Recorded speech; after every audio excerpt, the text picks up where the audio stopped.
One introduction ROSEP view the United States government was on track in the Biden administration to reduce the prices for both clean energy heat pumps and clean energy electric cars. Trump tariffs are expected to upset those plans to prevent future air pollution and prevent climate change. The United States government should, instead of certifying wood stoves as safe when they are not safe, go forward with regulations that ban wood stove use and direct government money for use of forest refuse only. For home building and furniture building, for just a few examples of use of forest products for non-burning uses, it is well known from scientific and medical research that wood burning is a substantial source of PM 2.5 emissions, yet the wood burning industry uses the scientifically debunked theory named carbon neutrality of wood burning to argue that wood burning replacing coal burning in industry, and in a trickle-down argument that wood burning should continue for home heating should continue. Presumably because it is called renewable, wood may be renewable in the sense that a tree can be planted in the place of a cut-down burned tree, but it takes centuries or decades for the newly planted tree to attain the stature of the cut-down burned tree. During those centuries or decades, photosynthesis, which converts CO2 to oxygen and so sequesters some carbon, will not take place at the same rate as photosynthesis was performed previously, and wood burning emits both CO2 and PM 2.5, and PM 2.5 is not absorbed by trees, so PM 2.5 is not diminished by planting a tree in the place of a cut-down and burned tree. In fact, a living tree closes its pores against the presence of PM 2.5 from nearby wood burning, just as humans hold their breath in the presence of PM 2.5 from nearby wood burning. And when a tree closes its pores, the level of photosynthesis that absorbs CO2 pollution goes down. Wood burning emits 90% PM 2.5 particulate matter of 2.5 micrometer size, the perfect size to infiltrate the human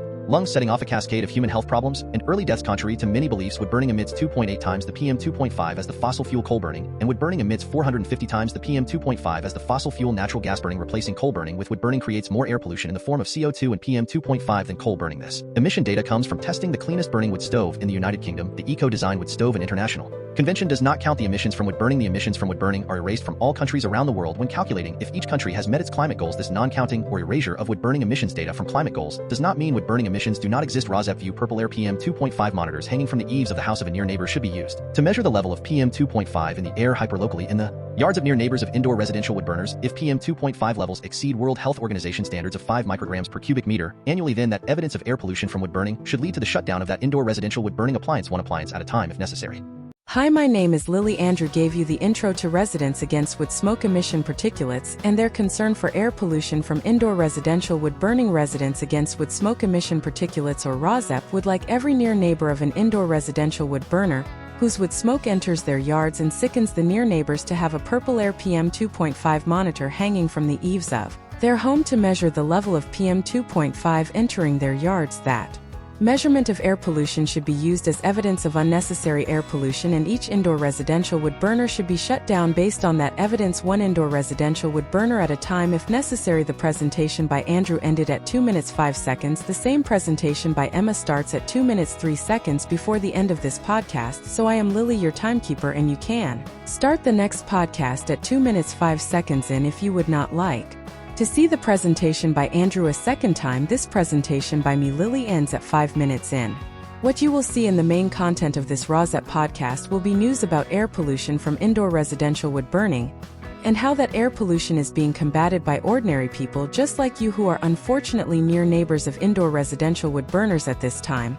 There will also be news about unnecessary and highly polluting use of wood as fuel in industrial wood burners and preventable air pollution from wood burning wildfires. There will also be news about air pollution from PM 2.5 from gas-powered cars. There will also be news about airborne diseases which are also preventable with vaccines such as COVID-19 and measles and whooping cough, to name just a few. In 2025, Residents Against Wood Smoke Emission Particulates is also concerned with combating the Trump destruction of government funding for programs which protect human health through the Department of Health and Human Services, and Trump destruction of programs which fund the science and medical research plan to protect human health from preventable illnesses. Protecting human health is a patriotic act, and our defense against enemies is weakened if we are not as healthy as we can be. Heat pump rebates are now offered by the federal government, distributed through the eligible United States, are available in 2025 and are the best, cleanest, and now cheapest alternative to indoor residential wood burning if that burning is actually done to purportedly save money. Wind and solar as sources of the electricity that powers heat pumps and electric cars is also cheaper than burning, with the adverse health effects that are caused by indoor residential wood burning also come at a cost to near neighbors, both in shortening and ending their lives and in actual hospital, clinic, and funeral costs. Instead of being compensated monetarily, near neighbors should instead be able to achieve immediate relief by stopping indoor residential wood burning in their hyper-localized neighborhoods, which relief readings from purple air PM 2.5 monitors used as evidence of air pollution will help them achieve. Welcome to news about hopeful scientific and medical achievements that will also help us achieve the goal of clean air to breathe.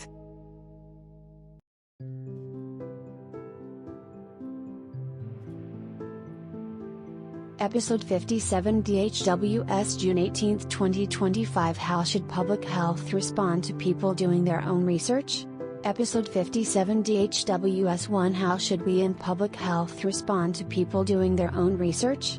To Obama back in public eye offers a careful warning of a Democratic slide. He spoke about the risks of autocracy during an appearance on Tuesday night with the writer Heather Cox Richardson at a time of deep volatility for his party, the country, and the world. 3 headlines. 4 A cutting-edge cancer therapy offers hope for patients with lupus. 5 Why a vaccine expert left the CDC. Americans are going to die. 6 I will never trust Robert F. Kennedy Jr. but I want to trust public health. 7 Regulators approve a twice-yearly shot to prevent HIV infection. 8 Utilities and air pollution. Why eliminating coal could take a long time. 9 Cancer is just everywhere. Could farming be behind the Iowa unfolding health crisis?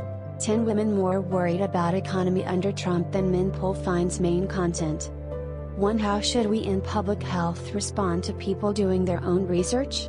Excerpts edited by Ross Epp for brevity and clarity and relationship to residents against wood smoke emission particulates. A 501c3 nonprofit organization. Your local epidemiologist. June 18, 2025 Misinformation and disinformation. The phrase doing your own research has become deeply polarizing. To some it is a call to think critically about health information and do their due diligence before making health decisions. To others, especially in science and medicine, it represents the mistaken belief that a Google or AI chatbot search can substitute for years of scientific and medical training. Adding to the polarization, some prominent voices use this phrase to undermine trust in clinicians, urging people to reject medical advice in favor of their own research. In response, some in science and medicine view the desire to do your own research as an outright rejection of expertise and respond with ridicule. An array of memes mocking people for trying to research health topics themselves, but this dysfunctional dynamic misses the bigger picture of what is happening for many. This phrase represents a sincere effort to find answers they are struggling to get elsewhere, and when that genuine search for information is met with scorn from experts, it can push people away from trustworthy sources. Why are people doing their own research?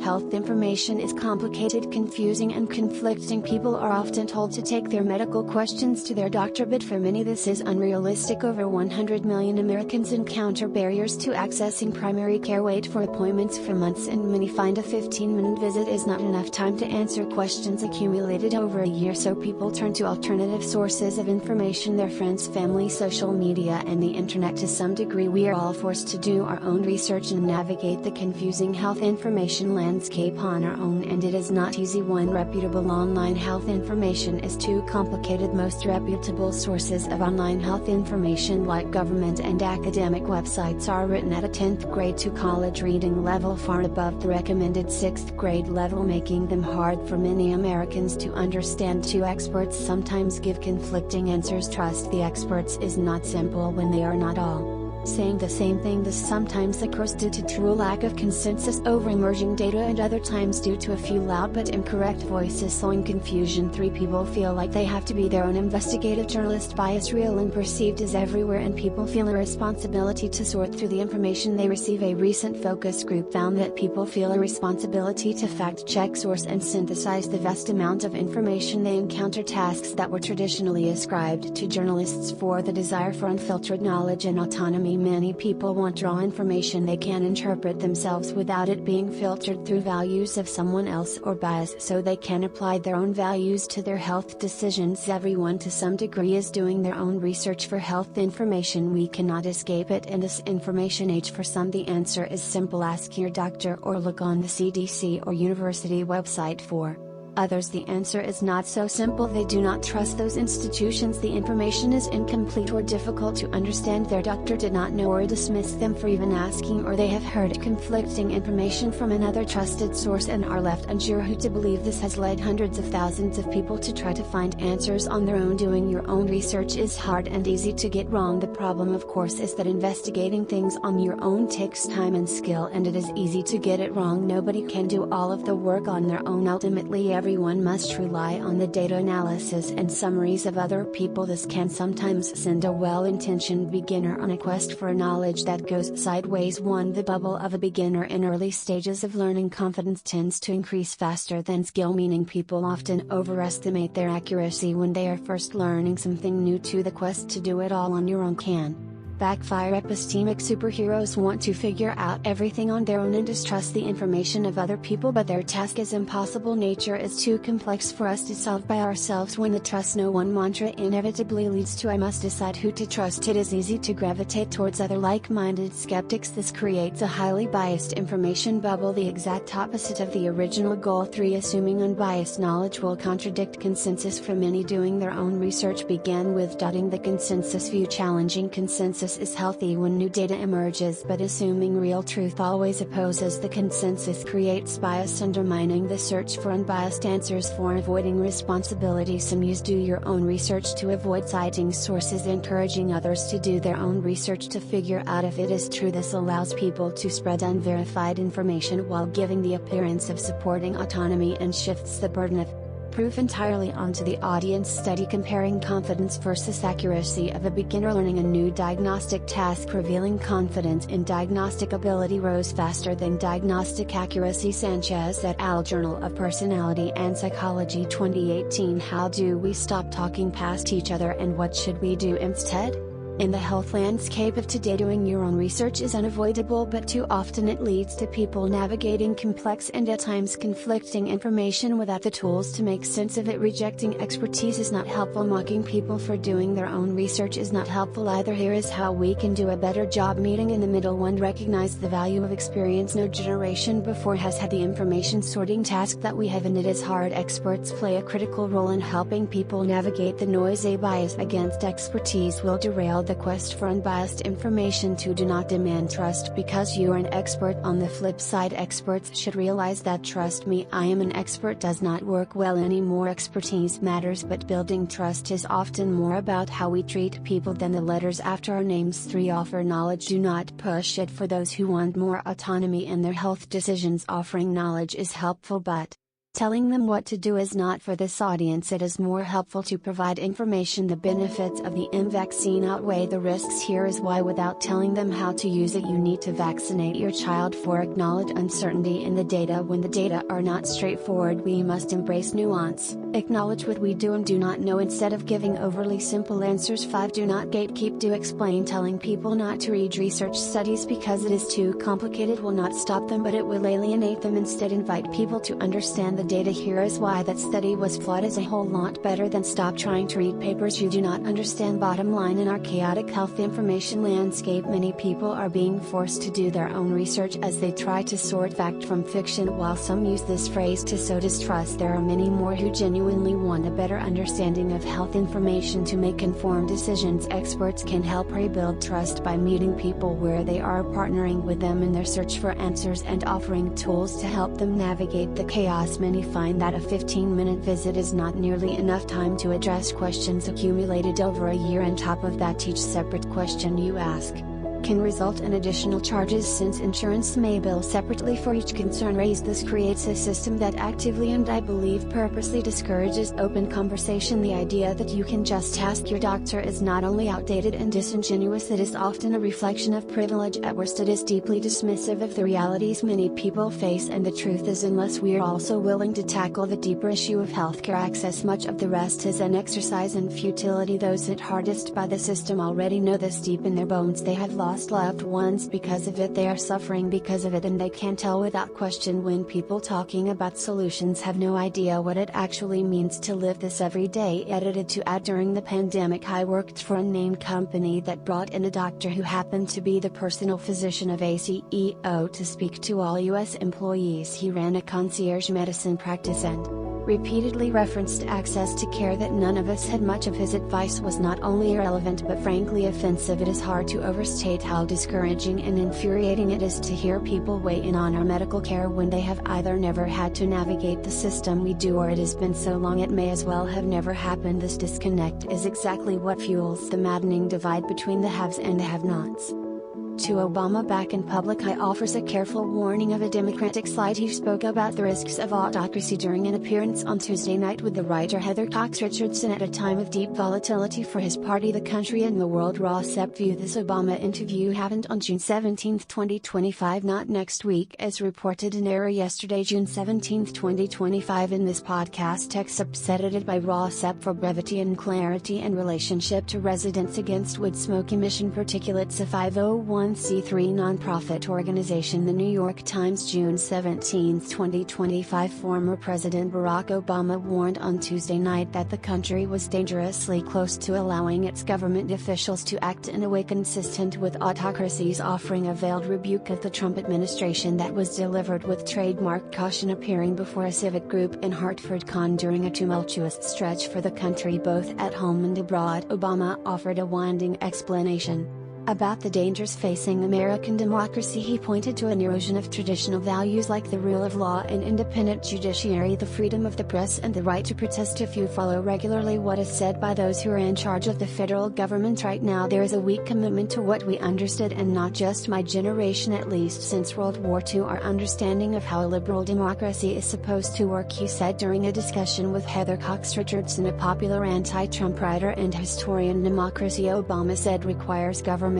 workers, judges, and lawyers at the Justice Department to uphold the Constitution and follow the law. It requires them to take that oath seriously, and when that is not happening, we start drifting into something that is not consistent with American democracy. He said it is consistent with autocracies, it is consistent with Hungary under Orban. He went on, we are not there yet completely, but I think that we are dangerously close to normalizing behavior like that, and we need people both outside government and inside government saying let us not go over that cliff, because it is hard to recover yet at a time when the country faces protests, political violence, and the possibility of entering another foreign war. Obama kept his remarks to veiled critiques and professorial musings. Obama encouraged others, particularly those at law firms, universities, and businesses, to speak out against the demands of the Trump administration. Obama recognizes that he is unlikely to sway Republicans or Trump himself with any public critiques, so he has been focusing on issues where his words can have an effect, according to people who work with him in April. He also called on universities and law firms to resist intimidation from the Trump administration. On Tuesday evening, he offered a particularly stinging critique of affluent liberals before the audience in Connecticut, a wealthy Democratic state. You might lose some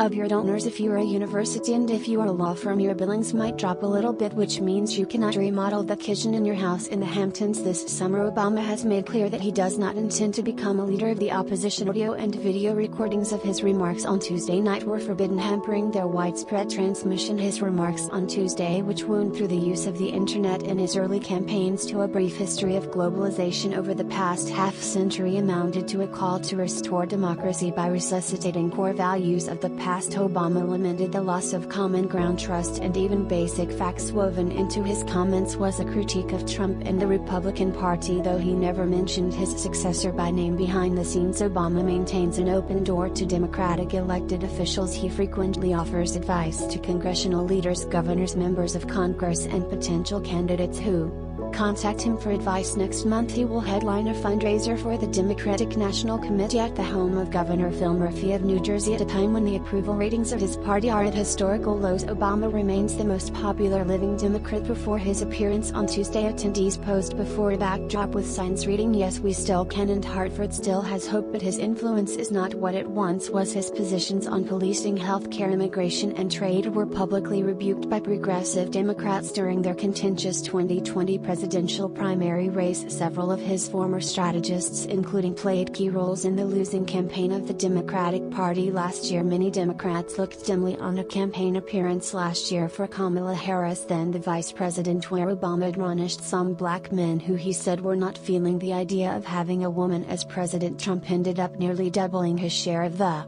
vote from young black men from 2020, according to exit polls and post-election surveys. Obama aides anticipate that he will offer to campaign for Representative Mikey Sherrill, the Democratic nominee for governor of New Jersey, and former Representative Abigail Spanberger, the Democratic Party candidate for governor of Virginia. Obama is also busy writing the second volume of his memoir. He is producing television shows and documentaries through his company Higher Ground, which recently released a documentary on the elite pilots of the Air Force Thunderbirds, and he is is preparing for the opening of his presidential center in Chicago, which is scheduled for next spring. The privately run museum will contain digital copies of some of papers of Obama. In private discussions, Obama has praised the bench of leaders of the Democratic Party in state houses and in Congress, saying a new generation must lead Democrats into the future. He has compared this moment to early 2005 when he arrived in the Senate with Democrats out of power in Washington. According to a person briefed on the conversations in the 2006 midterm elections, Democrats gained control of Congress, and 2 years after that he became the first black president in America and re-energized the party. 3A headlines: The New York Times, June 18, 2025. Assassination of Democrat Minnesota State Senator Melissa Hortman and her husband. United States Senator from Minnesota Tina Smith on a hit list, and Minnesota speaks out on political violence. The New York Times. Austria moves to tighten gun laws after deadly school shooting. The New York Times. Democrats inside the chaos swirling through the Ken Martin DNC. The New York Times. 2 Democrats. Obama steps back into the public eye amid political and global unrest. The New York Times. 4 Medicine and science. Cutting-edge cancer therapy offers hope for patients with lupus. The New York Times. 5 Medicine and science. Why a vaccine expert left the CDC. Americans are going to die. The New York Times. 6 Medicine and science opinion. I will never trust Robert F. Kennedy Jr., but I want to trust public health. The New York Times. Medicine and science opinion. The Kennedy Jr. purges a code red for vaccines in America. The New York Times. 7 Medicine and science. Regulators approve lenacapavir for HIV prevention. The New York Times. Trump actions investigating Democrats' opinion for Trump investigations are the real punishment. The New York Times. Trump economy. Fed sees higher inflation and lower growth ahead. The New York Times. Trump economy. House policy bill would add $3.4 trillion to debt, swamping economic gains. The New York Times. Trump economy. Live updates. Trump calls Powell stupid in latest attack on Fed chair. The New York Times. Trump economy. Nippon Steel completes its acquisition of U.S. Steel. The New York Times. Trump economy. Senate passes cryptocurrency and stablecoin rules bill. The New York Times. Trump economy. The Fed is not calling it stagflation, but the risks are rising. The New York Times. Trump economy. Trump officialize power of rescission to override Congress on spending. The New York Times. Utilities and air pollution. Sarah Stogner elected prosecutor in Texas oil country. The New York Times. 8 Utilities and air pollution. Why eliminating coal could take a long time. The New York Times. 3B headlines. The Guardian, June 18, 2025. Assassination of Democrat Minnesota State Senator Melissa Hortman and her husband. Tough whip, smart and selfless. Melissa Hortman, singular force for democracy, remembered Minnesota. The Guardian. Human interest actor portraying Springsteen now stars in The Bear on cable TV. Deliver Me from Nowhere. First trailer for Oscar-tipped Bruce Springsteen biopic. Biopics. The Guardian. 9 Medicine and science. Cancer is just everywhere. Could farming be behind the Iowa unfolding health crisis? U.S. News. The Guardian. Trump economy making sure everyone can see the plays. Can Hugh Jackman make theater less elitist? U.S. Theater. The Guardian. Trump economy. Canada said it would stand up to Trump, instead it is taking cues from him. The Guardian. Trump economy. G7 leaders are paralyzed by their fear of upsetting Donald Trump. The Guardian. 10 Trump economy. Women more worried about economy under Trump than men. Poll finds U.S. economy. The Guardian. 3C headlines. Other, June 18, 2025. 1 Medicine and science. How should we in public health react to people doing their own research? Your local epidemiologist. Trump action of ordering parade tanks. Woman struck, killed by truck carrying Trump military parade tank in D.C. For a cutting-edge cancer therapy offers hope for patients with lupus. Excerpts edited by Rossep for brevity and clarity and relationship to residents against wood smoke emission particulates. A 501c3 nonprofit organization. The New York Times, June 18, 2025. A woman physician offered her woman patient a chance to participate in a clinical trial that was testing a new therapy borrowed from the field of cancer research, CAR T-cell therapy, a kind of living drug that modifies the immune cells of patients to help them attack misbehaving ones. Has been used with significant success to treat some cancers, particularly of the blood. A growing body of evidence has suggested that the therapy can also treat a severe form of lupus that at best can be managed as a lifelong condition and at worst resists treatment and can lead to organ failure and death. Before the treatment she could not travel for fear of getting sick and needing to carry medications around, but the woman has now been able to visit Egypt, South Africa and Australia. Even when her lupus was controlled with steroids, she said she felt well enough to do only one activity a day. She has been able to return to her job at a factory and can now sleep well before waking up to start work at 5 a.m. She used to wake several times a night to urinate because of her kidney disease. Pain-free and more energetic, she can now take long walks and lift heavy grocery bags. Before her treatment, the woman often answered yes to many of the symptoms on a checklist, a reflection of how debilitating her condition had become. But on her recent visit in May, 6 months after she received CAR T-cell therapy, she answered no to every question. 5. Why a vaccine expert left the CDC. Americans are going to die. Dr. Fiona Havers is influential among researchers who study immunizations. The wholesale dismissal of the scientific advisors for the CDC crossed the line, she said, accepted by RASEP for brevity and clarity and relationship to residents against wood smoke emission particulates. A 501c3 nonprofit organization. The New York Times, June 18, 2025. In 13 years at the Centers for Disease Control and Prevention, Dr. Fiona Havers crafted guidance for contending with Zika virus, helped China respond to outbreaks of bird flu, and guided safe burial practices for Ebola deaths in Liberia. More recently, she was a senior advisor on vaccine policy, leading a team that produced data on hospitalizations related to COVID-19 and respiratory syncytial virus to the select group of scientists, federal officials and advocates who study who should get immunizations. And when Dr. Havers is well known, an embodiment of the CDC intensive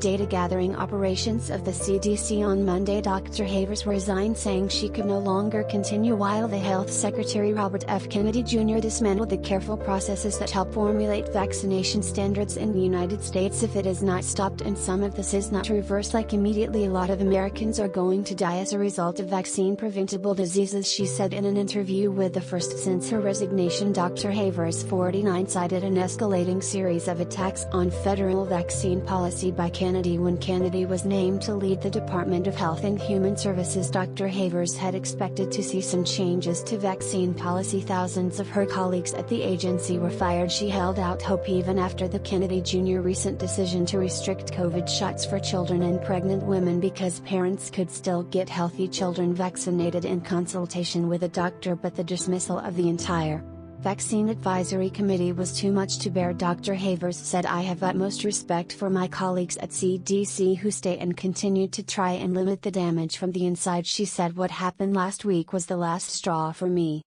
6. I will never trust Robert F. Kennedy Jr., but I want to trust public health. Accepted by RASEP for brevity and clarity and relationship to residents against wood smoke emission particulates. A 501c3 nonprofit organization. The New York Times, June 18, 2025. When Health and Human Services Secretary Robert F. Kennedy Jr. fired all 17 members of the Advisory Committee on Immunization Practices on June 9, I was devastated but not surprised. He is a longtime vaccine critic, and it was clear to me that he was gunning for the panel which gives recommendations to the Centers for Disease Control and Prevention on vaccines. Though there has been public mistrust of new vaccines, this is not a group that has historically been politicized. In fact, this is the first time that a Health and Human Services Secretary has dismissed the full panel. The voting members of the Advisory Committee are highly vetted experts who typically meet 3 times a year, and they consider the safety and effectiveness of vaccines as well as the feasibility of their recommendations. There is a legitimate fear that if the committee stops recommending certain vaccines, they will not be covered by insurance and Americans will have to pay out of pocket to get them. On June 10, Kennedy posted on X that he was going to handpick the new panel and that none of these individuals will be ideological anti-vaxxers. He then appointed 8 members to the committee, one of whom posted this month the term anti-vaxxer. It is not a slur but a compliment.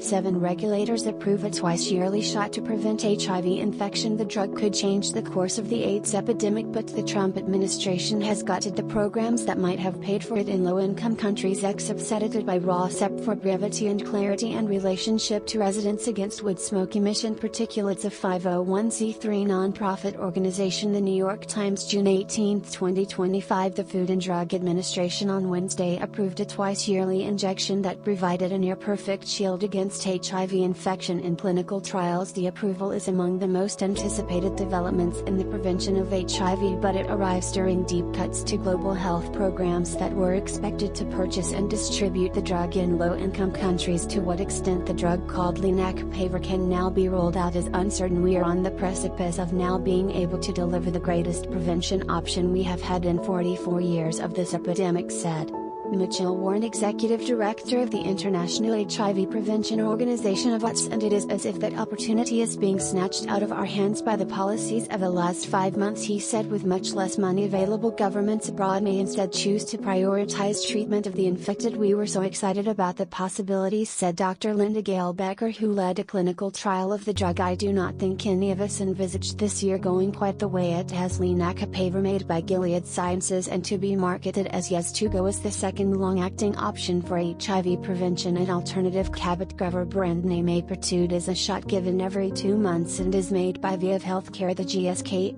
HIV company. Apretude is given to roughly 21,000 Americans, while daily pills to prevent HIV are taken by nearly 500,000. Many public health experts believe that the convenience of a twice-yearly injection has the potential to transform the epidemic in clinical trials. Lenacapavir surpassed expectations. Participants given just 2 shots each year were almost completely protected. Other donor organizations, including the Gates Foundation, have not shown an interest in purchasing lenacapavir. My great concern is that we will miss this moment and not build the market for generics in the next 2 or 3 years if we do not work with Gilead within the United States too. The Trump administration has hobbled efforts to prevent HIV transmission. It has withheld funds that were due to states and territories for the effort, and the National Institutes of Health has terminated several grants related to research into preventive drugs. Prevention just feels hugely at risk at large, Dr. Becker said. If we do not prevent this epidemic, it will just drag on and on and on.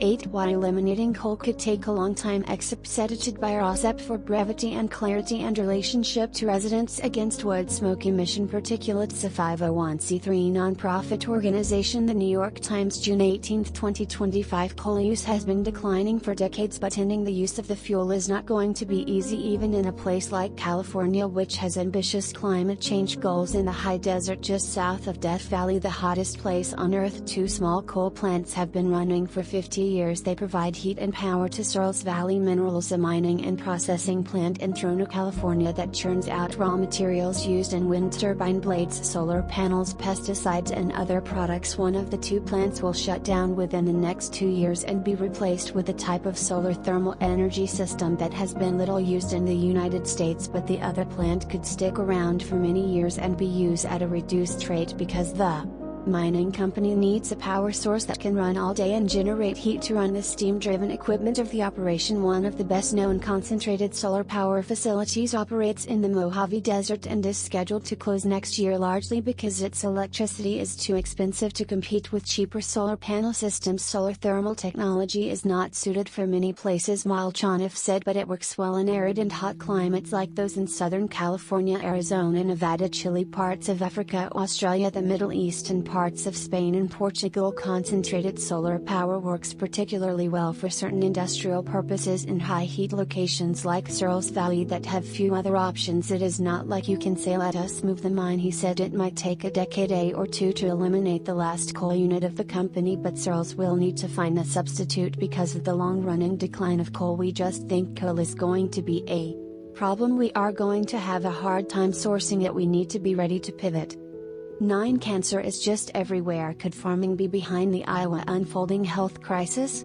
A new study probes possible ties to pesticides, nitrates and other farm-related risks. Excerpts edited by ROSEP for brevity and clarity and relationship to residents against wood smoke emission particulates. A 501c3 nonprofit organization. The Guardian, June 18, 2025. 6 months ago, a man was diagnosed with colon cancer at the age of 37. A woman endured surgery, chemotherapy and dozens of rounds of radiation to fight aggressive breast cancer, and a second woman spends most days helping care for her 16 7-year-old grandson who is still being treated for brain cancer he developed at the age of 7. The three were among a group of about 24 people who came together last week in a small town in central Iowa to share their experiences of cancer. They are part of a new research project investigating potential environmental causes for what the American Cancer Society advocacy arm calls a cancer crisis. For the last few years, Iowa has had the second highest rate of cancer in the nation and is only one of 2 U.S. states where cancer is increasing. People in rural communities are getting sick. Cancer is just everywhere, said a woman senior director of policy at the Iowa Environmental Council, a nonprofit focused on improving the environment that is helping to lead the project. Every person I talk to knows somebody that has recently had a cancer diagnosis, she said. The association vice president of research and sustainability cited smoking, radon, obesity, tanning beds, and alcohol as additional potential causes to consider when it comes to pesticides. The association urges farmers to follow the recommendations of the EPA and ensure that they apply pesticides appropriately. At the listening session last week in Indianola, a woman described how she was diagnosed with breast cancer at the age of 50. She lives about 20 miles south of Indianola, where she and her husband farm 1,000 acres. She said many others in her area have also suffered from cancers, and though she does not know what caused her illness, which is now at bay, she stays far from farm chemicals. Do I think it is chemicals?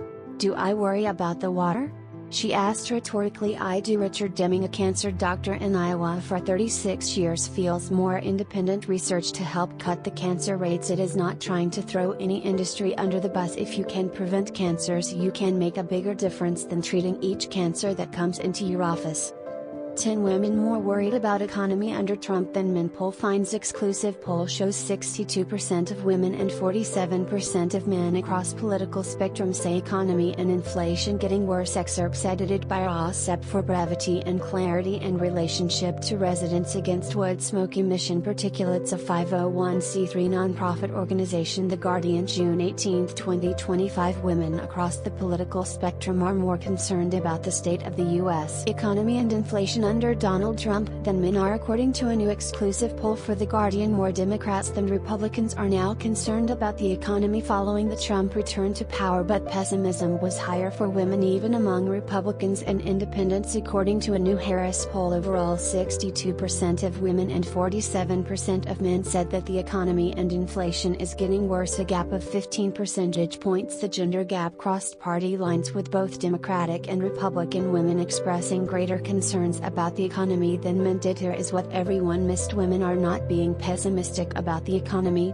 they are being realistic, said the chief strategy officer of Harris Poll. Women are experiencing the sharp edge of inflation on essentials like groceries and childcare in ways that stock portfolios cannot capture. The news will be worrying for the Trump administration. Women are more likely than men to be registered to vote and to show up at the polls. While Trump made gains among women in the 2024 election, women were still 10% more likely to vote for Kamala Harris. Recent analysis has shown that much of the Trump win can be attributed to gains made among men, particularly non-white men. Across a series of questions about their outlook on the state of the economy, most respondents, 78%, both men and women, expressed concerns about the amount of uncertainty, particularly around prices. Yet women appear to be bearing the brunt of the Trump economic policy, particularly around his tariffs. Previous research has shown that women are more likely to feel the impacts of inflation because of broader gender inequality, including gaps in pay and household responsibilities. While a majority of respondents said they were primarily responsible for the shopping for their household, more women, 71%, than men, 62%, reported being the primary shopper for their household. This difference in household shopping responsibility translates into broader gaps and concern over affordability and prices. More women said they are very worried about food prices, 52% of women compared to 39% of men. More women said they are spending more time trying to find deals or go to more affordable stores, 36% versus 26%. More women said their financial security is getting worse because of their difficulty in affording essential goods and services, 55% versus 46%. The differences increased when respondents were asked about their comfort in affording their lifestyles in the current economy, including affording a family home life as a single individual and childcare. Just 27% of women said they felt comfortable affording a family now compared to 43% of men. Although confidence in switching jobs was low among all respondents, 34% of men were confident in a job switch compared to 25% of women. Women are also more pessimistic about receiving a meaningful raise this year. 54% of women said they think they will get a raise compared to 63% of men. Lack of confidence in the economy can impact the behavior of people, particularly the big milestones they can make in their lives. They are more likely to delay buying homes, starting a family, or switching jobs. Cat's corner strategy with Tiger and Leone. Saying the quiet part out loud. Roar. Hi, I am Tiger. Our human asked us to get up from our naps and start Cat's corner strategy with Tiger and Leone. She gave us a list of internet allies which we will post for her here. Hi, I am Leone. It is better for your mental fitness to go to these websites than to go to bro sites for advice. Substack letters from an American Heather Cox Richardson. Substack your local epidemiologist. The Midas Touch. The Guardian. The New York Times. One introduction. Rosette view. The United States government was on track in the Biden administration to reduce the prices for both clean energy heat pumps and clean energy electric cars. Trump tariffs are expected to upset those plans to prevent future air pollution and prevent climate change. The United States government should, instead of certifying wood stoves as safe when they are not safe, go forward with regulations that ban wood stove use and direct government money for use of forest refuse only for home building and furniture building. For just a few examples of use of forest products for non-burning uses, it is well known from scientific and medical research that wood burning is a substantial source of PM 2.5 emissions. Yet the wood burning industry uses the scientifically debunked theory named carbon neutrality of wood burning to argue that wood burning replacing coal burning in industry, and in a trickle-down argument that wood burning should continue for home heating should continue. Presumably because it is called renewable. Wood may be renewable in the sense that a tree can be planted in the place of a cut-down burn tree. But it takes centuries or decades for the newly planted tree to attain the stature of the cut-down burn tree. During those centuries or decades, photosynthesis, which converts CO2 to oxygen, and so sequesters some carbon, will not take place at the same rate as photosynthesis was performed previously, and wood burning emits both CO2 and PM 2.5, and PM 2.5 is not absorbed by trees, so PM 2.5 is not diminished by planting a tree in the place of a cut-down and burn tree. In fact, a living tree closes its pores against the presence of PM 2.5 from nearby wood burning, just as humans hold their breath in the presence of PM 2.5 from nearby wood burning. And when a tree closes its pores, the level of photosynthesis that absorbs CO2 pollution goes down. Wood burning emits 90% PM 2.5 particulate matter of 2.5 micrometer size, the perfect size to infiltrate the human lung, setting off a cascade of human health problems and early deaths. Contrary to many beliefs, wood burning emits 2.8 times the PM 2.5 as the fossil fuel coal burning, and wood burning emits 450 times the PM 2.5 as the fossil fuel natural gas burning. Replacing coal burning with wood burning creates more air pollution in the form of CO2 and PM 2.5 than coal burning. This emission data comes from testing the cleanest burning wood stove in the United Kingdom.